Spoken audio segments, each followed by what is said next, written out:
ହେଉଛି ଆବ୍ରାହାମ ଏବଂ ଲଟଙ୍କ କାହାଣୀ। ଏହି କାହାଣୀ ନହଙ୍କ ସମୟର ବହୁତ ବର୍ଷ ପରର କଥା।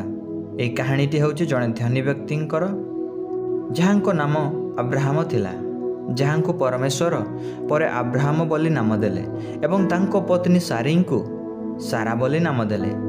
ଆବ୍ରାହାମ ଉର୍ ସହରର ମେସୋପଟାମିଆରେ ରହୁଥିଲେ। ସେ 75 ବର୍ଷର ଥିଲେ। ଆଉ ସେ ନିଜ ପତ୍ନୀ ସାରା ଆଉ ପୁତୁରା ଲଟ ସହ ଉର୍ରେ ରହୁଥିଲେ। ଆବ୍ରାହାମ ପାଖରେ ଧନ ସମ୍ପତ୍ତି, ଗୋଟିଏ ବଡ଼ ଘର, ଦାସଦାସୀ, ଗୃହପଶୁ ଏବଂ ତା ପାଖରେ ସେ ସମସ୍ତ ବିଷୟ ଥିଲା ଯାହାକି ଜଣେ ସାଧାରଣ ମନୁଷ୍ୟ ସ୍ୱପ୍ନ ଦେଖିଥାଏ। କିନ୍ତୁ ତାର ଜୀବନରେ କେବଳ ଗୋଟିଏ ଦୁଃଖ ଥିଲା, ଯାହାକି ତାଙ୍କର କୌଣସି ସନ୍ତାନ ନଥିଲେ। ଆବ୍ରାହାମ ପରମେଶ୍ୱରଙ୍କର ସତ୍ୟ ଭକ୍ତ ଥିଲେ। ସେ ଦିନରାତି ପରମେଶ୍ୱରଙ୍କର ଆରାଧନା ଶୁଦ୍ଧ ଅନ୍ତଃକରଣ ସହ କରୁଥିଲେ ଏବଂ ପରମେଶ୍ୱର ତାର ଏହି ଭକ୍ତି ଦ୍ୱାରା ବହୁତ ସନ୍ତୁଷ୍ଟ ଥିଲେ। ଦିନେ ପରମେଶ୍ୱର ଆବ୍ରାହାମଙ୍କୁ କହିଲେ, ମୁଁ ଚାହୁଁଛି କି ତୁମ୍ଭେ ଏହି ଦେଶ ଏବଂ ନିଜ ଜ୍ଞାତି କୁଟୁମ୍ବ ଓ ପୈତୃକ ଗୃହ ପରିତ୍ୟାଗ କରି ଆମ୍ଭେ ଯେଉଁ ଦେଶ ତୁମକୁ ଦେଖାଇବା ସେହି ଦେଶକୁ ଯାଅ। ଆଉ ଆମ୍ଭେ ତୁମ୍ଭଠାରୁ ଏକ ମହାଗୋଷ୍ଠୀ ଉତ୍ପନ୍ନ କରିବା। ପୁଣି ଆମ୍ଭେ ତୁମ୍ଭକୁ ଆଶୀର୍ବାଦ କରି ତୁମ୍ଭର ନାମ ମହାନ କରିବା। ଆଉ ତୁମ୍ଭେ ଆଶୀର୍ବାଦର ଆକର ହେବ। ଯେଉଁମାନେ ତୁମକୁ ଆଶୀର୍ବାଦ କରନ୍ତି ଆମ୍ଭେ ସେମାନଙ୍କୁ ଆଶୀର୍ବାଦ କରିବା। ପୁଣି ଯେ କେହି ତୁମକୁ ଅଭିଶାପ ଦିଏ ଆମ୍ଭେ ତାହାକୁ ଅଭିଶାପ ଦେବା। ଆଉ ତୁମ୍ଭଠାରୁ ପୃଥିବୀର ସବୁ ବଂଶ ଆଶୀର୍ବାଦ ପ୍ରାପ୍ତ ହେବେ। ତାପରେ ଆବ୍ରାହାମ ଆନନ୍ଦର ସହ ପରମେଶ୍ୱରଙ୍କର ଆଜ୍ଞାକୁ ପାଳନ କଲେ। ଆଉ ନିଜ ପତ୍ନୀ ତଥା ନିଜ ପୁତୁରା, ନିଜ ପଶୁପଲ ଏବଂ ଯାହା ସବୁ ଧନ ନିଜଠାରେ ସଞ୍ଚୟ କରିଥିଲେ ସେ ସବୁକୁ ନେଇ ନିଜ ସହର ପରିତ୍ୟାଗ କଲେ। ପରମେଶ୍ୱରଙ୍କର ମାର୍ଗଦର୍ଶନ ଅନୁସାରେ ସେ କିଣାନ ଦେଶ ପ୍ରତି ଯାତ୍ରା କଲେ। ସୁଦୂର ଲମ୍ବା ରାସ୍ତା ଯାତ୍ରା କଲା ପରେ ସେମାନେ କିଣାନରେ ପହଞ୍ଚିଲେ। ସେମାନେ କିଣାନ ଦେଶରେ ସିକିମ ସହରର ମରିର ପର୍ଯ୍ୟନ୍ତ ଯାତ୍ରା କଲେ। ସେହି ସମୟରେ କିଣାନୀୟ ଲୋକ ସେହି ଦେଶରେ ରହୁଥିଲେ। ପୁଣି ପରମେଶ୍ୱର ଆବ୍ରାହାମର ସମ୍ମୁଖରେ ଉପସ୍ଥିତ ହେଲେ ଏବଂ ସେହି ସ୍ଥାନରେ ତାକୁ ରହିବା ପାଇଁ କହିଲେ। ପୁଣି ସେ କହିଲେ, ଆବ୍ରାହାମ, ଆମ୍ଭେ ତୁମ୍ଭ ବଂଶକୁ ଏହି ଦେଶ ଦେବା।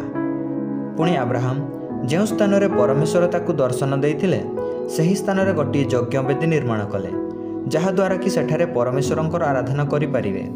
ସେତେବେଳେ ଆବ୍ରାହାମ ସେହି ସ୍ଥାନକୁ ପରିତ୍ୟାଗ କରି ବେଥେଲ ନଗର, ଯାହାକି ପଶ୍ଚିମ ଦିଗରେ ଥିଲା, ତାର ପୂର୍ବଆଡ଼ ପର୍ବତ ପର୍ଯ୍ୟନ୍ତ ଯାତ୍ରା କଲେ। ଆବ୍ରାହାମ ସେଠାରେ ନିଜର ତମ୍ବୁ ଲଗାଇଲେ।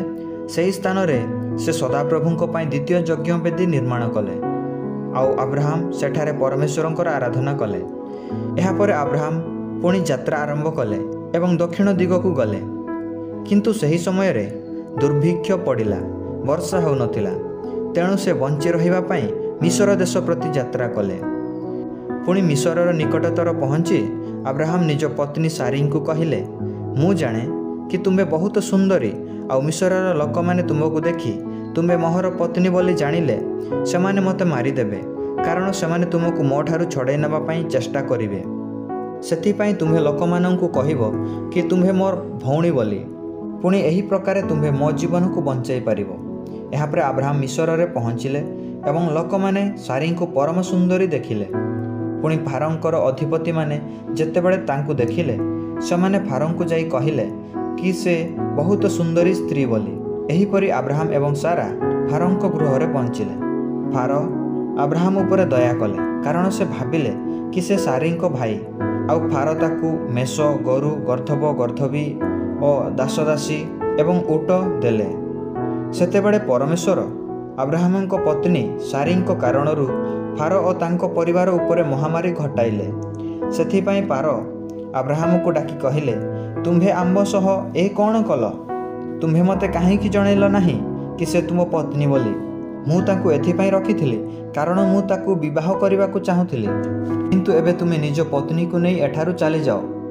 ସେତେବେଳେ ଫାରୋ ନିଜ ଲୋକମାନଙ୍କୁ ଆଦେଶ ଦେଲେ ଓ ସେମାନେ ଆବ୍ରାହାମକୁ ମିଶରର ବାହାର ପର୍ଯ୍ୟନ୍ତ ପହଞ୍ଚାଇ ଦେଲେ। ସେତେବେଳେ ଆବ୍ରାହାମ ତାର ନିଜ ସମସ୍ତ ବିଷୟ ନେଇ ବିଦାୟ ନେଲେ। ସେ ନିଜ ପତ୍ନୀ, ନିଜ ସବୁ ଧନ ସମ୍ପତ୍ତି ଏବଂ ଲଟଙ୍କ ସହିତ ମିଶର ଦେଶରୁ ବାହାରି କିଣାନର ଦକ୍ଷିଣ ଅଞ୍ଚଳକୁ ଗଲେ।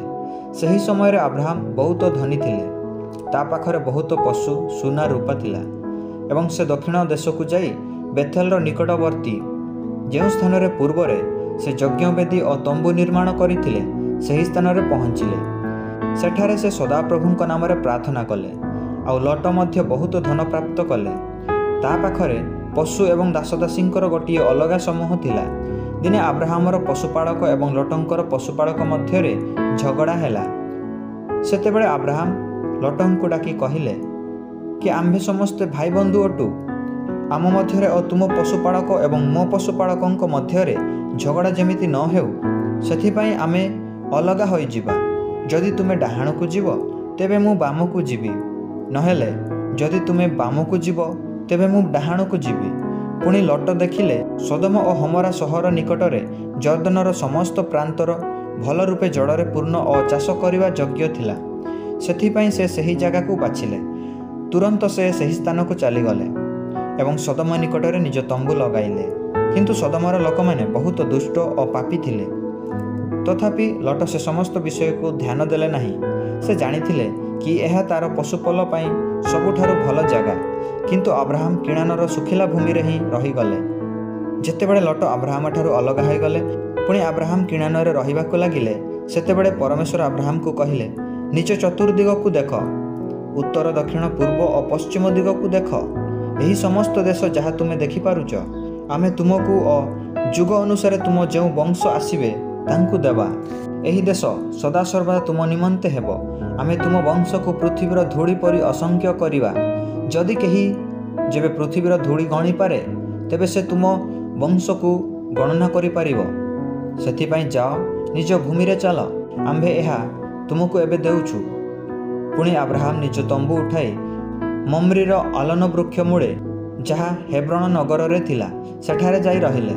ସେହି ସ୍ଥାନରେ ମଧ୍ୟ ଆବ୍ରାହାମ ଗୋଟିଏ ଯଜ୍ଞବେଦୀ ସଦାପ୍ରଭୁଙ୍କ ଉପାସନା କରିବା ପାଇଁ ନିର୍ମାଣ କଲେ। ଏହା ଥିଲା ଆବ୍ରାହାମ ଓ ଲଟଙ୍କର କାହାଣୀ। ଏହି କାହାଣୀ ଆମକୁ ବାଇବେଲର ପ୍ରଥମ ପୁସ୍ତକ ଆଦି ପୁସ୍ତକର 12 ଏବଂ 13 ଅଧ୍ୟାୟରେ ମିଳିଥାଏ। ତେବେ ଆସନ୍ତୁ ଦେଖିବା ଏହି କାହାଣୀ ଦ୍ୱାରା ଆମକୁ କ'ଣ ଶିକ୍ଷା ମିଳିଥାଏ। ଏହି କାହାଣୀ ଆମକୁ ଆବ୍ରାହାମଙ୍କ ସ୍ୱଭାବ ବିଷୟରେ ପ୍ରକାଶ କରିଥାଏ। ସେ ଚାହିଁଥିଲେ ଲଟଙ୍କୁ ନିଜର ବଡ଼ ହେବାର ଅଧିକାର ଦେଖାଇ ତା ସହ ଲଢ଼ି ପାରିଥାନ୍ତା, କିନ୍ତୁ ସେ ସେପରି କଲେ ନାହିଁ। ମାତ୍ର ସେ ତାର ସମାଧାନ ଶାନ୍ତି ଓ ପ୍ରେମରେ କଲେ। ଆହୁରି ବାଇବେଲ ମଧ୍ୟ ଆମକୁ କହେ, ଶାନ୍ତିକାରକ ଲୋକମାନେ ଧନ୍ୟ, କାରଣ ସେମାନେ ଈଶ୍ୱରଙ୍କର ସନ୍ତାନ ବୋଲି ଖ୍ୟାତ ହେବେ। ଏହା ଜଣେ ପ୍ରକୃତ ବିଶ୍ୱାସୀ ହେବାର ବିଶେଷତା ଅଟେ। ତେବେ ଜୀବନରେ ଯେକୌଣସି ପରିସ୍ଥିତି ଆସିଲେ ମଧ୍ୟ ଆମକୁ ତାର ସମାଧାନ ଶାନ୍ତି ଏବଂ ପ୍ରେମରେ କରିବା ଉଚିତ।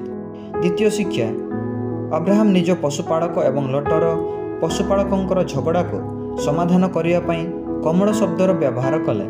ସେ କହିଲେ କି ଆମେ ପରସ୍ପର ଭାଇ ଏବଂ ପ୍ରଥମ ସୁଯୋଗ ଲଟଙ୍କୁ ଦେଲେ, ଯାହାଦ୍ୱାରା କି ସେ ନିଜ ପାଇଁ ସବୁଠାରୁ ଉତ୍ତମ ଭୂମିକୁ ପାଇପାରିବ। ଏଠାରେ ଆବ୍ରାହାମଙ୍କର ଧୈର୍ଯ୍ୟ ଦ୍ୱାରା ତାକୁ ଲାଭ ହିଁ ହେଲା ଏବଂ ପରମେଶ୍ୱର ତାକୁ ଯେତିକି ପର୍ଯ୍ୟନ୍ତ ତାର ଆଖି ପାଇଲା ସେ ପର୍ଯ୍ୟନ୍ତର ସବୁ ଭୂମିକୁ ଏବଂ ତାର ସବୁ ବଂଶଧରକୁ ଦେଇଦେଲେ। ଅର୍ଥାତ୍ ପରମେଶ୍ୱରଙ୍କର ଯୋଜନା ଏହି ଦୁନିଆର ଯୋଜନା ଠାରୁ ବହୁତ ଅଲଗା ଏବଂ ସେ ସେହିମାନଙ୍କୁ ଆଶୀର୍ବାଦ ଦିଅନ୍ତି ଯେଉଁମାନେ କି ତାଙ୍କର ଅନୁସରଣ କରନ୍ତି, ଯେମିତି ସେ ଆବ୍ରାହାମଙ୍କୁ ଦେଲେ। ତେବେ ଆଶା କରେ କାହାଣୀଟିକୁ ଆପଣ ବୁଝିପାରିଛନ୍ତି ଏବଂ ବାଇବେଲର ଏହିପରି ଆହୁରି କାହାଣୀ ଶୁଣିବା ପାଇଁ ଆମ ଚ୍ୟାନେଲ ସହ ଜଡ଼ିତ ରୁହନ୍ତୁ ଏବଂ ଚ୍ୟାନେଲକୁ ସବସ୍କ୍ରାଇବ୍ କରି ଲାଇକ୍ ସେୟାର କରିବାକୁ ଭୁଲନ୍ତୁ ନାହିଁ। ଧନ୍ୟବାଦ। ପ୍ରଭୁ ଆପଣଙ୍କୁ ଆଶୀର୍ବାଦ କରନ୍ତୁ।